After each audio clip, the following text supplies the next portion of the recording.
दूध, दही, छाछ, मक्खन, घी सब एक ही वंश के हैं, फिर भी सबकी कीमत अलग-अलग होती है, क्योंकि श्रेष्ठता जन्म से नहीं, बल्कि कर्म, कला और गुणों से प्राप्त होती है। हेलो फ्रेंड्स, आज का जो वीडियो है ना, वो है बहुत ही अच्छा, बहुत ही यूनिक। क्योंकि आज की जो वीडियो है वो बहुत ही यूज़फुल होने वाली है, क्योंकि ठंड बहुत ही अधिक पड़ रही है और ठंड में पौधों को किस तरह से फ्लावरिंग लिया जाए, पौधों को किस तरह से स्वस्थ रखा जाए, तो इसके बारे में ही आज मैं बताने वाली हूँ। तो चलिए फिर देर किस बात की।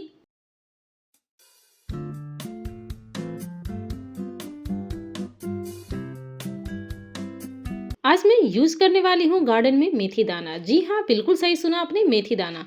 मेथी दाना के यूज़ करने से बिल्कुल पौधा फूलों से झूल जाएंगे, पौधे स्वस्थ हो जाएंगे, सैकड़ों कलियां बनने लगेगी और सारी प्रॉब्लम हो जाएंगी दूर इन भयानक सर्दी में भी।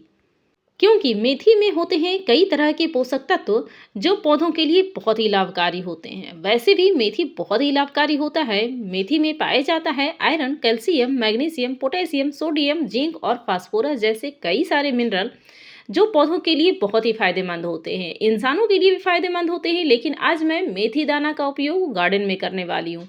तो यहाँ एक गिलास मेथी ली हूँ और इसको पानी डाल दी हूँ, पूरे गिलास पूरे कप जो भर दी हूँ पानी से, और इसको छोड़ दूंगी ओवरनाइट। क्योंकि ये पौधों के लिए किस तरह से खाद बनाना है उस तरीके से मैं यूज़ करूँगी। अगर आपको 10 से ज़्यादा गमलों में यूज़ करना है तो आप 2 चम्मच यूज़ कर सकते हैं। अगर आपको 10 गमले में यूज़ करना है तो आप 1 चम्मच मेथी दाना का यूज़ कर सकते हैं। तो चलिए फिर देर किस बात की, इसको कैसे इस्तेमाल करें, कैसे क्या करना है, तो चलिए विस्तार पूर्वक हम जानते हैं इसके बारे में। सबसे पहले हमें ध्यान देना है कि पौधे को हमें लगाना कहाँ है, ग्राउंड में लगाना है या फिर प्लांटर में लगाना है। अगर आप पौधे को ग्राउंड में लगा रहे हैं तो बहुत ज़्यादा केयर करने की ज़रूरत नहीं होती है, क्योंकि ग्राउंड से ना बहुत सारे मिनरल पौधे अपने आप ही एब्जॉर्व कर लेते हैं। लेकिन अगर पौधे आप प्लांटर में लगा रहे हैं तो प्लांटर में लगाने के लिए सबसे अच्छा, बहुत ही अच्छी मिट्टी का होना ज़रूरी है। और उससे भी सबसे खास बात यह है कि प्लांटर में ड्रेनेज होल होना ज़रूरी है। ड्रेनेज होल रहेगा जितना अच्छा, उतने ही अच्छे पौधे चलेंगे। तो सबसे पहले ड्रेनेज होल क्लियर कीजिए, क्योंकि ड्रेनेज होल सही रहते हैं। अगर जो पानी गमले में रुक रहा है और ड्रेनेज होल सही नहीं है तो उससे भी पौधे खराब हो जाते हैं। पौधे जितने भी होते हैं सब शौक में चले जाते हैं और पौधे धीरे धीरे खराब हो जाते हैं, फूल भी नहीं आते हैं, बस पत्ते पत्ते ही रहते हैं। तो दूसरी बात यह है कि मिट्टी कैसी बना रहे हैं। मिट्टी रिच सॉइल बनाना बहुत ही ज़रूरी है। उसमें आप जब मिट्टी बना रहे हैं तो उसमें कंपोस्ट का मिलाना बहुत ही ज़रूरी है। पौधा लगाने का समय कैसा होता है, तो पौधा आप लगाते किस टाइम में है, सुबह लगा रहे हैं, दोपहर लगा रहे हैं, शाम में लगा रहे हैं। पौधे लगाने का सबसे अच्छा टाइम होता है कि आप शाम में पौधे लगाएं। जब पौधा पौधा को आप लगाते हैं ना, तो शाम में लगाएं, इससे पौधा स्वस्थ रहता है और उसको शौक में ज़्यादा नहीं जाता है। अगर आप पौधे सुबह लगाइएगा तो दिन भर वो धूप झेल कर पौधा खराब हो जाता है। और अगर आप पौधे दोपहर में लगा रहे हैं तो दोपहर में अक्सर धूप खिली रहती हैं, उस टाइम में आप रूट बॉल को डिस्टर्ब कीजिएगा, तब भी पौधे खराब होने के चांसेस होते हैं। अगर आप पौधा शाम में लगा रही हैं तो पौधा वेस्ट होता है, वो शौक झेल जाता है और पौधा आपका सेट भी जल्दी हो जाता है। अब बात कर लेते हैं, पौधा धूप में रखने वाला है या धूप में नहीं रखने वाला है। तो पौधा अगर जो आपका धूप में रखने वाला है तो आप थोड़ा दिन उसको 5 से 6 दिन, सप्ताह दिन उसको आप सेमी शेड एरिया में रखिए। उसके बाद आप फुल्ली सनलाइट में रख सकते हैं। अगर आपका पौधा इंडोर है कि आप उसको इंडोर रखने वाला प्लांट है, पौधों को पहले समझिए। अगर वो इंडोर रखने वाला प्लांट है तो आप उसको इंडोर ही रख लीजिए, रिपोर्टिंग करने के बाद इंडोर रख लीजिए तो वो सही रहेगा। अगर आपका पौधा फ्लावरिंग प्लांट है तो उसे धूप ही पसंद होता है, क्योंकि सभी फ्लावरिंग प्लांट जो होते हैं उनको धूप चाहिए। फूल खिलने के लिए ना धूप बहुत ही ज़रूरी होती है। अगर पौधा आप प्लांटर में लगा रखे हैं या फिर आप ग्राउंड में लगा रखे हैं तो उसके लिए दोनों काम करना ज़रूरी है। आपको टाइम टाइम से निराई गुड़ाई करना पड़ेगा।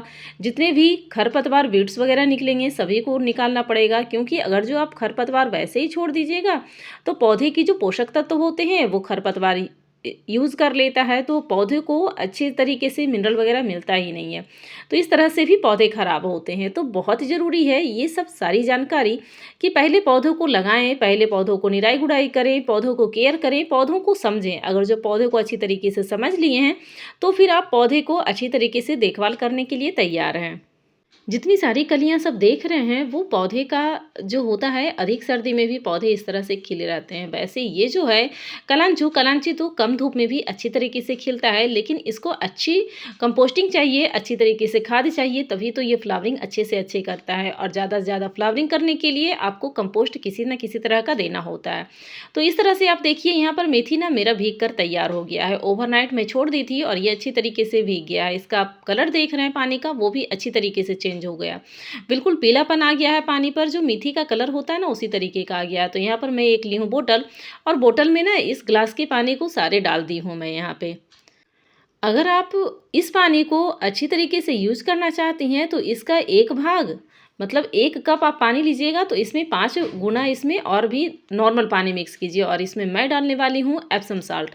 एप्सम साल्ट डालने से इसमें और भी ज़्यादा मैग्नीशियम होती है, जो पौधों को बीमार कर रहे हैं, पौधों खराब हो रहे हैं पौधे, तो सभी को ये सही करता है। अगर आपके प्लांट के पत्तियां पीली हो रही हैं, पौधे खराब हो रहे हैं, पौधे शौक में जा रहे हैं, फ्लावरिंग नहीं कर रहा है, तो सारी समस्याओं को ये मेथी दाना का पानी और एप्सम साल्ट सही करता है। आप देख रहे हैं पीले पत्ते हो गए हैं अधिक ठंड के कारण, लेकिन आप जैसे ही इसका पानी का स्प्रे कीजिएगा पौधे सभी सही हो जाएंगे, और बहुत ज़्यादा टाइम भी नहीं लगेगा, आपको मात्र हफ्ते दिन का टाइम देना होगा। आप देख रहे हैं इस गुलाब की ग्रोथ बिल्कुल भी नहीं हो रही है। अगर जो इसमें स्प्रे मैं कर दूंगी तो आप देखिएगा थोड़े दिन में इसमें ग्रोथ आ जाएगी, मैं आपको अपडेट भी दिखाऊंगी। तो सारी चीज़ें ये बहुत ही अच्छी तरीके से मैनेज करता है, क्योंकि अधिक पानी इतनी ज़्यादा सर्दी में हम नहीं दे सकते हैं। जितनी ज़्यादा पानी दीजिएगा तो पौधे खराब हो जाएंगे। आप पानी दे सकते हैं अगर आपका प्लांटर अच्छी तरीके से सूखा हो तब, और उसके बाद का रिजल्ट आप देख रही हैं कितनी अच्छी फ्लावरिंग हुई पड़ी हैं, खूब भर भर के कलियां भी आ गई हैं, बहुत अच्छी तरीके से फ्लावरिंग हो गई है इसमें। तो बहुत ज़्यादा आपको परेशान होने की ज़रूरत नहीं है, बहुत ज़्यादा खर्च भी नहीं होती है, बस इसका आप स्प्रे कीजिए पौधों में तो बहुत अच्छा रिजल्ट आपको मिलेगा। अगर आपके प्लांटर अच्छी तरीके से सूखे हैं, अगर गीले हैं तो बिल्कुल भी ना डालिएगा, अगर जो सूखे हैं तो आप एक एक मग्गा पानी आप प्लांटर में डाल सकते हैं, उससे भी पौधे बहुत ही अच्छे होते हैं और बहुत ही स्वस्थ हो जाते हैं। क्योंकि डायरेक्ट जड़ से मिलती है ना, तो जड़ से ये अच्छी तरीके से एब्जॉर्ब करता है और प्लांट बिल्कुल हेल्दी हो जाता है। अगर आपके प्लांटर गीले हैं, मिट्टी गीली है, तो उसे अच्छी तरीके से गुड़ाई कर दीजिए, और उसके बाद गुड़ाई करने के बाद अच्छी तरीके से जब सूख जाए तब आप पानी इसमें डाल सकती हैं बहुत ही अच्छी तरीके से। तब आपका सारे जो पौधे हैं सारी कलियां से भर जाएंगी इस तरीके से, और फूल बिल्कुल भर जाएगा प्लांटर में। इसको इस खाद को डालने के पहले भी मैं आपको दिखाई थी कि किस तरह से ये प्लांट थे और अब कैसे हो गए हैं, तो आपको डिफरेंस तो पता चल ही गया होगा। चाहे किसी तरह का प्लांट हो, या फिर इंडोर प्लांट हो, या फिर आपका हो आउटडोर प्लांट, या फ्लावरिंग प्लांट हो, या फिर हो ऑर्नामेंटल प्लांट, सभी प्लांट पे आप इस खाद का यूज कर सकते हैं, जिससे आपका पौधा स्वस्थ रहेगा, हेल्दी रहेगा, और पत्तियां भी सारी ग्रीनिश बनी रहेगी। क्योंकि अधिक ठंड के कारण आप देख रहे होंगे कि कितनी पत्तियां गिर रही हैं, शौक में जा रहे हैं पौधे, डोरमेंट में जा रहे हैं, पत्तियां गिरी जा रही हैं। लेकिन आप स्प्रे कीजिएगा तो कुछ हद तक पत्तियां रुक जाएंगी, गिरेंगी तो है ही है, क्योंकि जब पौधा डोरमेंट में जाता है तो पत्तियां तो ये नहीं कह सकते हैं कि बिल्कुल नहीं गिरेंगी, पत्तियां तो गिरेगी, पुरानी वाली तो गिरनी ही गिरनी है। लेकिन जो पौधा शौक में जा रहा है, बहुत बीमार हो रहा है, वो बीमारी आपके पौधों को नहीं होगी। तो आपको बिल्कुल अपडेट भी दिखाई हूँ कि किस तरह से ये वर्क किया है, किस तरह से पौधे स्वस्थ हो गए हैं, सुंदर हो गए हैं, और सभी पौधे खुश हो गए, सभी में कलियां बराबर बन रही हैं। तो आपको ये वीडियो कैसी लगी है कमेंट बॉक्स में कमेंट करके बताइएगा ज़रूर। वीडियो के लास्ट तक बने रहने के लिए आपका बहुत बहुत धन्यवाद। Thank you friend, thanks for watching.